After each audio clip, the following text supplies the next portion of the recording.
শেখ মুজিবকে বিশ্বাসঘাতক বলায় জামায়াত নেতার উপর চটেছেন যমুনা টিভির সমালোচিত উপস্থাপিকা রোকসানা আঞ্জুমান নিকোল। নিকোলের সাহস দেখে বিশেষ করে নব্য স্বাধীন বাংলাদেশে কেউ মুজিবের চামচামি করছেন, এ বিষয়টি অবাক করেছে সবাইকে। তবে এবার কেঁচো খুঁড়তে গিয়ে সাপ বেরিয়ে আসতে শুরু করেছে। জানা যাচ্ছে নিকোলের খুঁটির জোরের উৎস। ফাঁস হয়েছে নিকোলের গোপন ভিডিও, যেখানে তাকে আওয়ামী লীগের বিতর্কিত ও নাস্তিক মন্ত্রী মুরাদ হোসেন ওরফে টাকলা মুরাদের সাথে লুতুপুতু করতে দেখা গেছে। মন্ত্রী মুরাদের সাথে কিসের সম্পর্ক নিকোলের? এছাড়াও এই মহিলার বিতর্কিত কর্মকাণ্ড সম্পর্কে বিস্তারিত জানতে ভিডিওটি 1 সেকেন্ডও না টেনে শেষ পর্যন্ত দেখতে থাকুন। 4 ডিসেম্বর যমুনা টেলিভিশনের সাম্প্রতিক একটি লাইভ টক শোতে উপস্থাপিকা নিকোল ও ব্যারিস্টার শাহরিয়ার কবিরের তীব্র বাকবিতণ্ডা ব্যাপক আলোচনার জন্ম দিয়েছে। অনুষ্ঠানের সময় হাসিনা, সজীব ওয়াজেদ জয় ও তার নানা শেখ মুজিবকে বিশ্বাসঘাতক আখ্যা দেন শাহরিয়ার। এ সময় নিকোল শাহরিয়ারকে থামিয়ে দিয়ে অত্যন্ত কঠোরভাবে বলেন, বঙ্গবন্ধুকে বিশ্বাসঘাতক সংক্রান্ত মন্তব্যের বিষয়ে একজন নাগরিক হিসেবে প্রতিবাদ জানাচ্ছেন। নিকোলের এই মন্তব্যের পর ব্যারিস্টার শাহরিয়ার ক্ষুব্ধ প্রতিক্রিয়া জানান এবং এ সময় উপস্থাপিকা নিকোলের বিরুদ্ধে স্বৈরাচারী আচরণের অভিযোগও করেন শাহরিয়ার। এই ঘটনার পরই আলোচনা সমালোচনার কেন্দ্রে রয়েছে বিষয়টি। গণহত্যাকারী শেখ হাসিনার পিতা ও বাকশাল কায়েম করে দেশের মানুষকে জুলুম করা মুজিবের প্রতি নিকোলের এমন মায়াকান্না নিয়ে সোশ্যাল মিডিয়ায় ক্ষুব্ধ প্রতিক্রিয়া জানিয়েছেন দেশের সাধারণ মানুষসহ সামাজিক ও রাজনৈতিক মহলের ব্যক্তিবর্গরা। এরপরে প্রশ্ন উঠতে শুরু করেছে, হঠাৎ মুজিবের বন্দনায় কেন মেতে উঠলেন নিকোল? ঘাটাঘাটি করে দেখা গেছে আওয়ামী আমলের টকশোগুলোতে বেশ নমনীয় থেকে তেলবাজি করলেও বর্তমানে তিনি হয়ে উঠেছেন হাসিনার পক্ষের প্রতিবাদী কণ্ঠস্বর। সে সময় আওয়ামী লীগের তোষামদি করে বিভিন্ন সময় পেয়েছেন পুরস্কার, ঘুরেছেন দেশ বিদেশ। সাবেক প্রতিমন্ত্রী মুরাদের সাথে এই উপস্থাপিকার গোপন ঘনিষ্ঠতা নিয়েও গুঞ্জন আছে। নিকোলের সাথে মুরাদের ব্যক্তিগত যোগাযোগ, মিডিয়ার আড়ালে থাকা সম্পর্ক এবং রাজনৈতিক প্রভাব কাজে লাগিয়ে সুবিধা নেওয়ার অভিযোগও রয়েছে। সাবেক আইনমন্ত্রী আনিসুল হককেও টকশোতে ডেকে এনে পারিবারিক খোশ গল্পে মেতে ওঠেন নিকোল। আনিসুলের আইনমন্ত্রী হওয়ার গল্প শুনে তৃপ্তির হাসিতে ফেটে পড়েন এই উপস্থাপিকা। নিকোলের সাথে আনিসুল হক এবং সাবেক পররাষ্ট্রমন্ত্রী আব্দুল মোমেনের সাথে তোলা ছবিও এখন ঘুরপাক খাচ্ছে সামাজিক মাধ্যমে। এসব মাধ্যমের ব্যবহারকারীও মাপছেন তাদের সাথে নিকোলের সম্পর্কের গভীরতা। এদিকে 5 আগস্ট পরবর্তী সময়ে বিএনপি, জামায়াত ও এনসিপি নেতাকর্মীদের টকশোতে বিব্রতকর প্রশ্ন করে একের পর এক হয়রানি করার চেষ্টা করেছেন বিতর্কিত এই নষ্টা উপস্থাপিকা। এনসিপির মুখ্য সংগঠক হাসনাত আবদুল্লাহকেও বিব্রত করার চেষ্টা করেছেন নিকোল। তবে হাসনাতের সৎ সাহসের সাথে পেরে ওঠেননি তিনি। ইভেন কারোর সাথে পেরে ওঠেন না এই নারী, কিন্তু তার মধ্যে দেখা গেছে আওয়ামী নষ্টামিতে নর্মালাইজ করার। নিকোলের আওয়ামী প্রেমের প্রতিবাদ জানিয়েছেন অনুসন্ধানী সাংবাদিক ইলিয়াস হোসাইন, পিনাকি ভট্টাচার্য ও ডক্টর কনক সারোয়ার। যৌথ এক ফেসবুকে তারা লিখেছেন, যমুনা টিভি জুলাই আন্দোলন সহ খুনি হাসিনার শাসনামলে গুরুত্বপূর্ণ ভূমিকা রেখেছে, যে কারণে যমুনা মালিক পক্ষ নানাভাবে স্বৈরাচারের নিপীড়নের শিকার হয়েছে। সম্প্রতি এই প্রতিবেদনে একজন উপস্থাপিকা হাসিনাকে আপসী নেত্রী বলে খালেদা জিয়াকে ছোট করার ধৃষ্টতা দেখিয়েছে।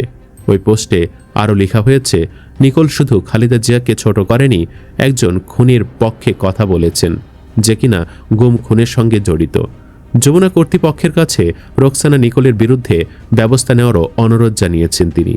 এদিকে শেখ মুজিবকে দেশের প্রথম স্বৈরাচার হিসেবে মন্তব্য করেছেন বীর প্রতীক কর্নেল হাসিনুর।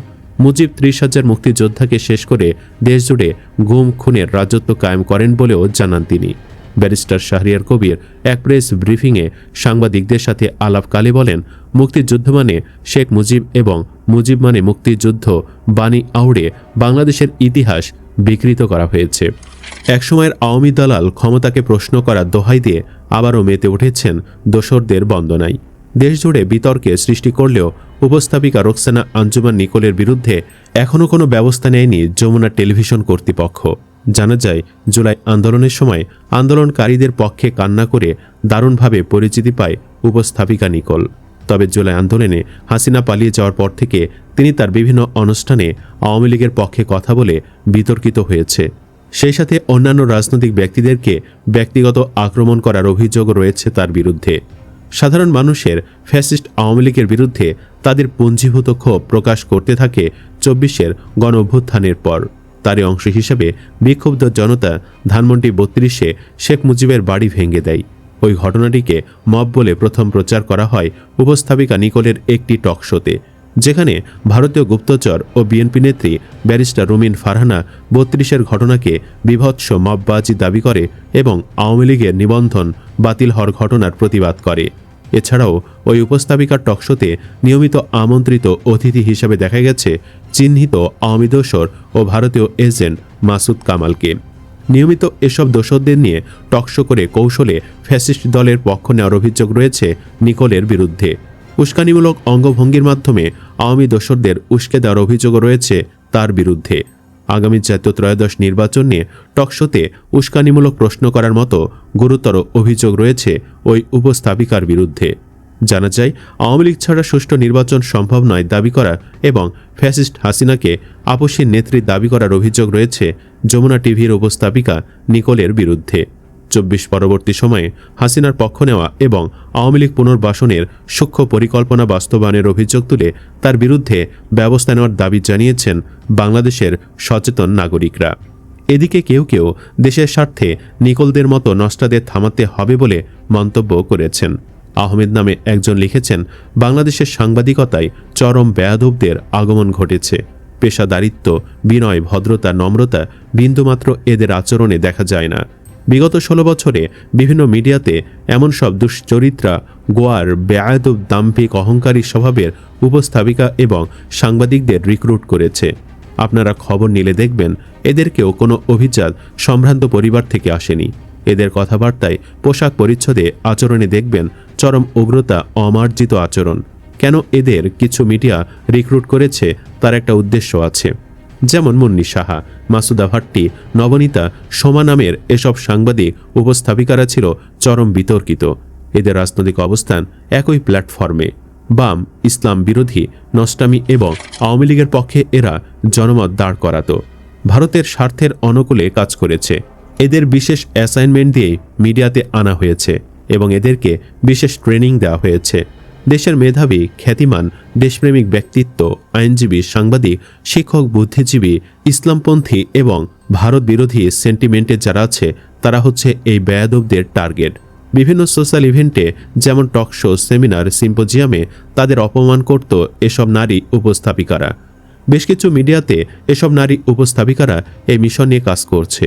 আওয়ামী লীগের যেসব প্রভাবশালী রাজনীতিবিদ, ব্যবসায়ী, এমপি, মন্ত্রী ছিল তাদের সাথে ছিল এসব নারী উপস্থাপিকাদের অবৈধ সম্পর্ক। এদের মাধ্যমে হাসিনার রেজিম অনেকটা দীর্ঘায়িত হয়েছে। এরা কখনো পেশাদারিত্বের ধারে কাছেও থাকত না। এদের চরিত্রে সাংবাদিকতার বা উপস্থাপনার কোনো সঠিক চরিত্র খুঁজে পাওয়া যায় না। হাসিনা যেমন একগুঁয়েমি ফ্যাসিস্ট ছিল, ঠিক তেমনি যমুনা টিভির উপস্থাপিকা নিকোলদের পেছনে আওয়ামী লীগের টাকলা মুরাদ, মোজাম্মেল মায়া, নানকরা ছায়ার মতো ছিল।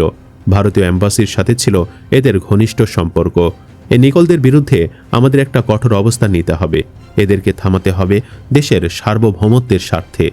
আজ যখন জনগণ নতুন রাজনীতির সন্ধান করছে, তখন নিকোলের মতো চেতনার বড়ি বিক্রেতারা আবারও পুরনো ক্যাসেটে সাউন্ড বাড়িয়ে দিচ্ছে। তাদের উদ্দেশ্য একটাই, অতীতের ব্যথা দিয়ে বর্তমানকে অন্ধ করা, যাতে মানুষ আর প্রশ্ন না করে, যুক্তি না খোঁজে, বাস্তবতার বিচার না করে। বাংলাদেশের ভবিষ্যৎ তখনই উজ্জ্বল হবে যখন ইতিহাসকে রাজনৈতিক অস্ত্র নয়, শিক্ষার উপাদান হিসেবে ব্যবহার করা হবে। যখন আমরা বুঝব রাষ্ট্রের স্বার্থই সর্বোচ্চ, কোনো দল, কোনো ব্যক্তি, কোনো বিদেশি শক্তির স্বার্থ নয়, এবং যখন জাতি পুরনো ভয়ের বয়ান থেকে বেরিয়ে সত্য, যুক্তি ও স্বাধিকারের উপর দাঁড়িয়ে সামনে এগিয়ে যাবে, তখনই নতুন বাংলাদেশের প্রকৃত পথে যাত্রা শুরু হবে। সুপ্রিয় দর্শক, আপনি কি চান আওয়ামী দোসর নিকোলকে যেন গ্রেফতার করা হোক? কমেন্ট বক্সে জানিয়ে দিন আপনার মতামত। ভিডিও ভালো লাগলে লাইক দিন এবং শেয়ার করুন, আর অবশ্যই চ্যানেলটি সাবস্ক্রাইব করুন। ধন্যবাদ।